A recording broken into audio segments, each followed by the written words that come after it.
La termodinámica se basa en tres, digamos, cuatro leyes fundamentales, que son las leyes que rigen prácticamente todos los distintos procesos que después vamos a ir estudiando. Se habla de tres, aunque se introduce una cuarta, que es bastante trivial, que se llama la ley cero. Después tenemos la primera, segunda y tercera ley. Veamos en qué consisten cada una de estas leyes, después las vamos a estudiar en detalle, pero veamos conceptualmente, sin grandes ecuaciones, qué significa cada una de las leyes. La famosa ley cero es la ley de transitividad. Si ustedes tienen que dos cuerpos se encuentran a la misma temperatura y toman un tercero que tiene la misma temperatura que uno de estos dos, también va a tener la misma temperatura que el otro.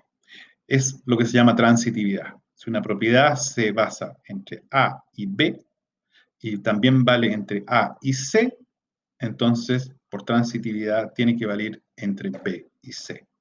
Esto es importante no tanto por la trivialidad de lo que significa transitividad, que para todos probablemente le da idea que es totalmente trivial, sino por el hecho de que en termodinámica uno de los temas es comparar temperaturas para poder establecer situaciones. O sea, yo preparo un material a una temperatura, lo llevo a otra temperatura y observo lo que ocurrió en el camino.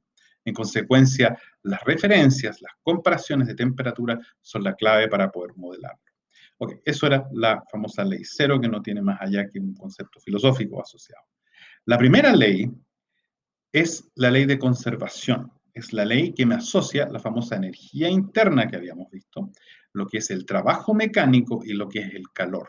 Ya habla que estas tres cosas forman una unidad. Vamos a ver luego la ecuación, en que básicamente la energía interna se puede desglosar en una energía, en un trabajo y en calor, pero básicamente es el mensaje principal. La primera ley es conservación de energía y conservación en un ambiente un poco más amplio que lo que habíamos visto en mecánica. Porque en mecánica, por ejemplo, excluíamos el tema del roce y el roce es calor. En consecuencia, en la termodinámica el roce está incluido y cuando hablamos de conservación de energía, estamos hablando de todas las formas, incluyendo el calor, incluyendo en consecuencia procesos que tienen roce.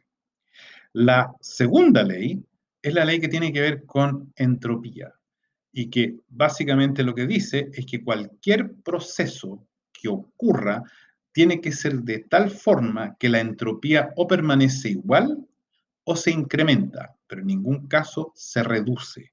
La entropía de los sistemas siempre aumentan o se mantienen iguales. Si se mantiene igual, significa que es un proceso reversible. Yo puedo volver a hacer el proceso en la otra dirección y no voy a tener ningún problema. ¿Por qué? Porque la entropía se mantuvo en el mismo valor. Si la entropía, sin embargo, crece, mi problema es que en ese minuto yo no puedo volver atrás, porque solamente es posible volver a o pasar a un sistema que tiene una mayor o igual entropía. Si yo aumenté la entropía, ya no puedo volver atrás. Hay una pequeña puerta, eso sí, en esa ley, que tiene que ver con la forma como operan una serie de máquinas, como por ejemplo un refrigerador. Yo puedo bajar la entropía de algo en la medida que yo en otro lado estoy subiéndolo, de modo que la suma total de las entropías sea igual o superior.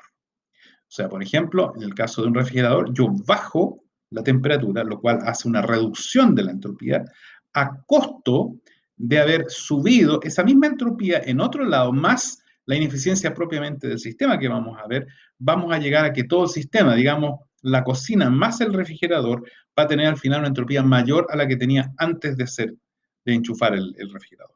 O sea, el refrigerador reduce la entropía, pero el sistema cocina más refrigerador lo aumentan.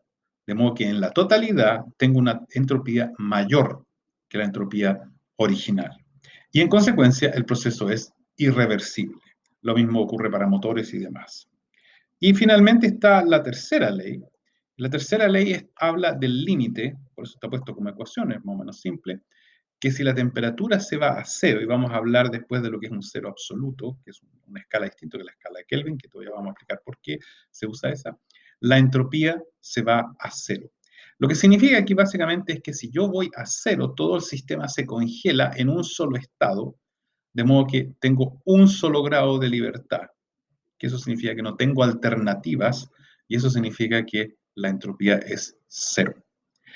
Esas son las tres leyes más la ley cero que vamos ahora a ver en detalle.